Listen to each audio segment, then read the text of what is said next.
Today's show is brought to you by the best-selling book, The Dog Cancer Survival Guide, full-spectrum treatments to optimize your dog's life quality and longevity.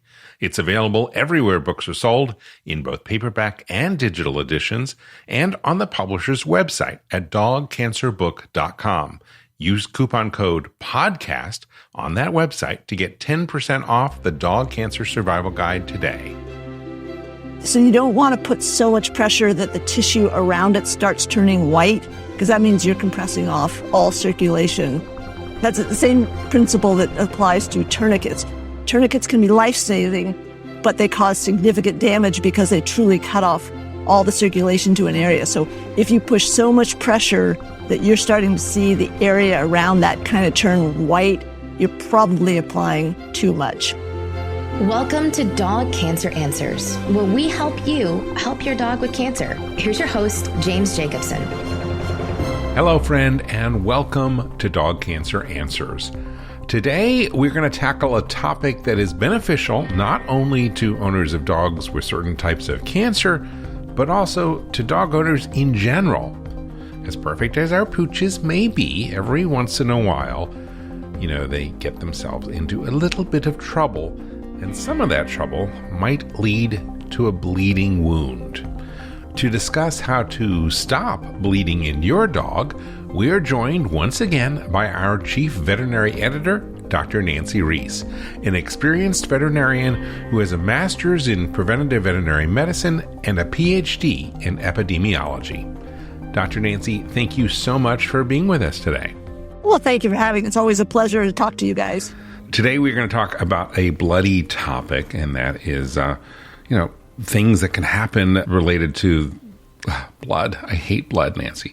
Things that can happen when your dog has had some sort of trauma. So when is bleeding considered an emergency?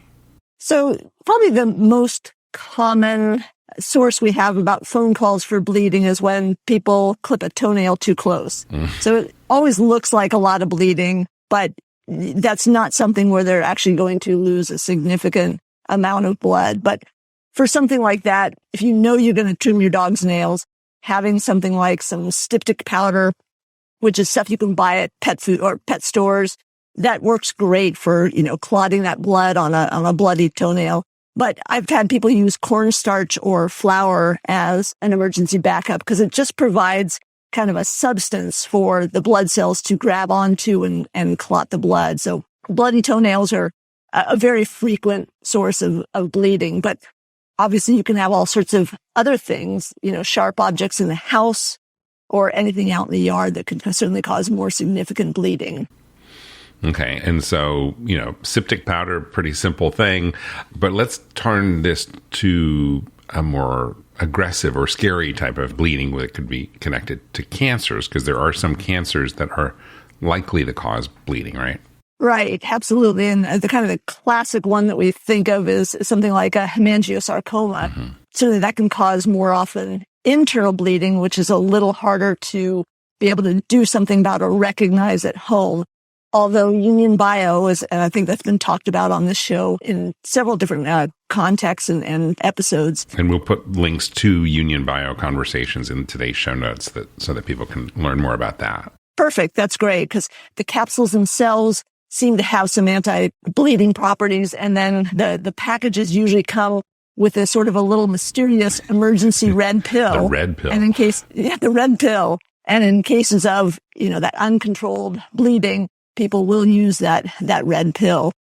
But you can even get some of the hemangiosarcomas can be on the skin and rupture open, or other types of tumors that might accidentally get hit and bleed. And you can use Union Bio topically as well, and that can help. Or with a bloody nose, you can even try some topically there.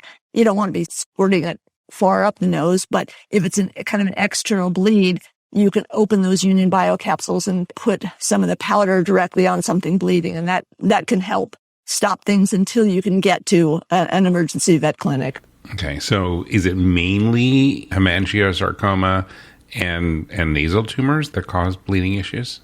The nasal tumors is a huge one because they often will sneeze a lot with those, and the nasal passages kind of like ears. They are very well vascularized or have a lot of blood vessels. So when something starts to bleed, it bleeds a lot. So ears and noses are places that are always difficult to stop bleeding from. Paw pads is another one. So just a naive question, but one that is in my head because I am naive. What is the difference or similarity between dog's blood and human blood? Well, they're really quite similar in terms of most animals have red blood cells that look fairly similar. They have platelets, which are responsible for clotting. And then they have different types of white and red blood cells. And then the liquid part of the blood, the serum and plasma, which has clotting factors. So there's actually a lot of similarities between human and dog blood. The numbers are usually a little bit different as to the percentages of cells or absolute counts, but otherwise they're reasonably similar. And do they have blood typing, like O, A, B, that as well? They do. It's not the same blood types that we have in terms of the ABO pattern, but there are definitely blood types. And before giving transfusions to an animal, it is ideal to blood type them because if you give the wrong blood, usually the first time you can get by with any similar species blood. But if you have to do multiple transfusions, they should be typed to minimize any kind of transfusion reaction. Let's take a break right here. We will be back in a quick moment. I want to let you know about an important newsletter. It's called Dog Cancer News. Now, with a name like that, it is not for everyone. But if your dog has cancer, you will want to subscribe. That's because every issue features articles that will be helpful, such as low-carb dog cancer diet recipes, new clinical trials, financial resources to help pay for cancer care, information on supplements, and lots of other helpful info that your veterinarian may not know or have the time to share with you. Also, when you subscribe to Dog Cancer News, you will get a weekly update on the topics covered on this podcast, along with links and resources. So how much does Dog Cancer News cost? Well, today, you can subscribe for free. It's our gift. For a limited time, you can get a full year's subscription for free, no strings attached. Just go to this website to sign up for the newsletter now, dogcancernews.com. It takes less than 10 seconds to subscribe, and it is totally free. Do it now at dogcancernews.com.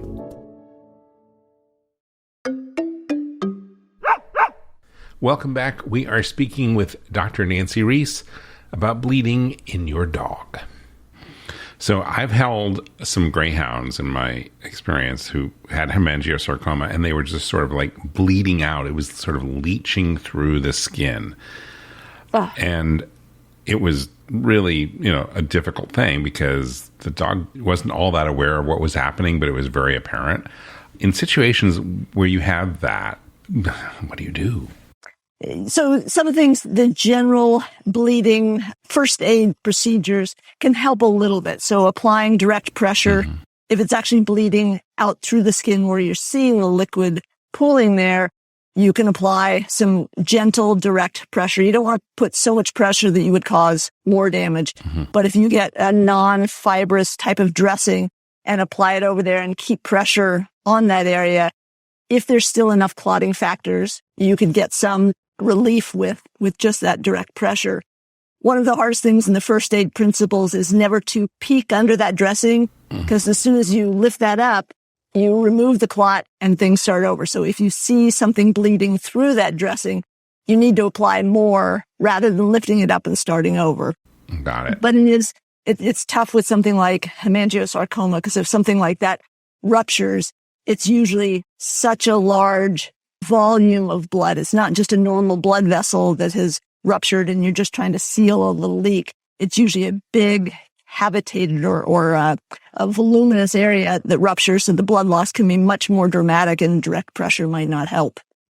If my dog has a tumor other than hemangiosarcoma, which is obviously on the inside pulling out, but more of an external tumor, and that starts to bleed, how do you, stop that or protect that? The same process? Basically the same process is you can try the direct pressure for a little bit or putting a bandage on there to help with that so you're not squishing the thing too much. Or you could apply some Union Bio powder or something along those and then put the dressing on and direct pressure. And then obviously that, because the tumor cells are so abnormal, it's not normal skin and it's not a nice clean wound that can just be stitched up. It may have to actually have surgery to help get rid of that bleeding source.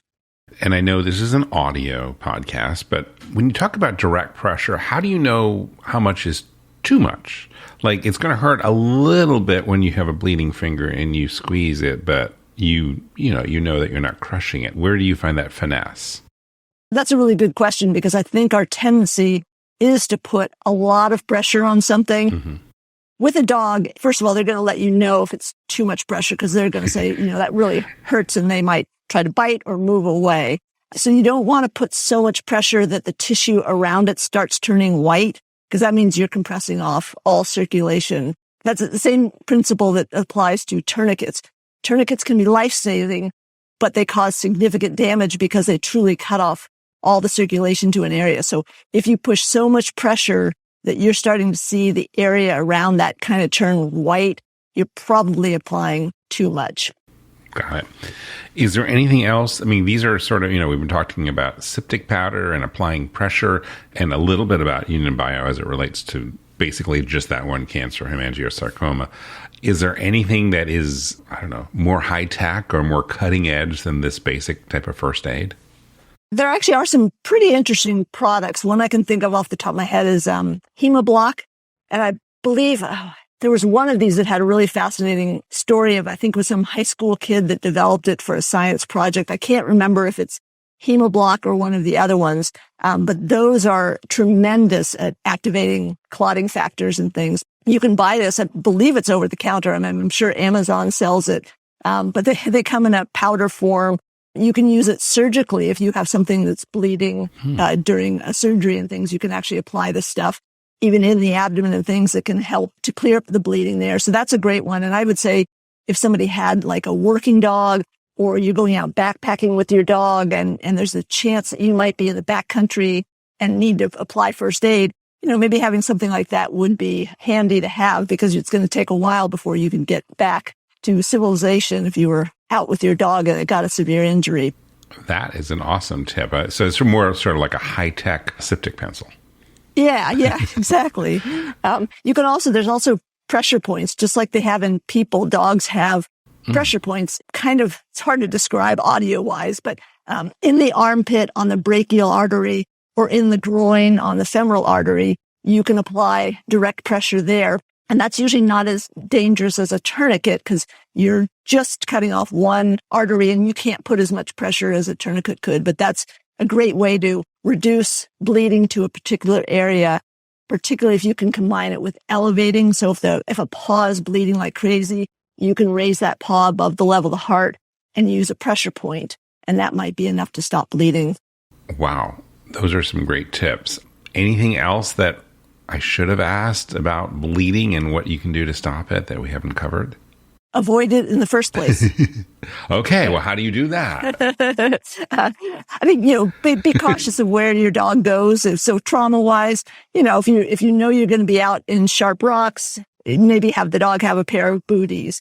If your dog has a big tumor that's likely to bleed, don't let it go out on its own where it might injure itself or fall on that. I think, and obviously avoid cars, common sense things in terms of avoiding dangerous situations. Awesome. Well, Dr. Nancy Reese, thanks for all the bloody details. I appreciate it. My pleasure, I think. And thank you, dear listener. I want to encourage you to check out the show notes for today's episode for links to some of the first aid products that Dr. Nancy mentioned in the show. You can find those on our website at dogcanceranswers.com. That is where you'll find the show notes for even more information on caring for your dog, especially if your dog has cancer. Please subscribe to our free newsletter, and you can do that by going to dogcancernews.com. That's dogcancernews.com to get a free subscription to our newsletter. We also have a wonderful Facebook support group for owners of dogs with cancer, and you can join that by typing in your favorite browser, dogcancersupport.com. That's dogcancersupport.com, and that will redirect you to our Facebook private group, and you can join that, of course, for free. Well, that is all we have for today. I want to thank you for hitting the play button and joining us. I'm James Jacobson, and from all of us here at Dog Podcast Network, I want to wish you and your dog a very warm aloha. Thank you for listening to Dog Cancer Answers. If you'd like to connect, please visit our website at dogcanceranswers.com or call our listener line at 808-868-3200. And here's a friendly reminder that you probably already know. This podcast is provided for informational and educational purposes only. It's not meant to take the place of the advice you receive from your dog's veterinarian. Only veterinarians who examine your dog can give you veterinary advice or diagnose your dog's medical condition. Your reliance on the information you hear on this podcast is solely at your own risk. If your dog has a specific health problem, contact your veterinarian. Also, please keep in mind that veterinary information can change rapidly. Therefore, some information may be out of date. Dog Cancer Answers is a presentation of Maui Media in association with Dog Podcast Network.